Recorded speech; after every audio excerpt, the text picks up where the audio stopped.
In today's tech tip, I'll be showing you how to rotate a video on your iPhone. Now I'm using the iPhone 14, but these instructions will work for other iPhones and also the iPad.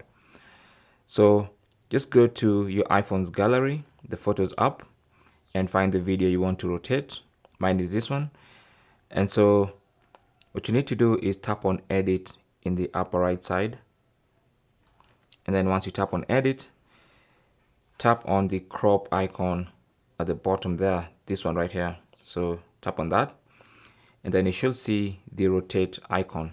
The second one is the rotate icon, and every time you tap on that icon, it's gonna rotate your video 90 degrees. Okay, so if you tap on it again, it rotates. Now the video is upside down because it's rotated twice. And then you can tap on it and can keep tapping on it until the video sits the way you want it to sit. So let me leave it like that. For instance, to save, tap on done in the bottom right, and as you can see, that video is now rotated on my iPhone. And that's basically how to rotate videos on your iPhone. Thanks for watching. Leave your comments and questions down below, and good luck.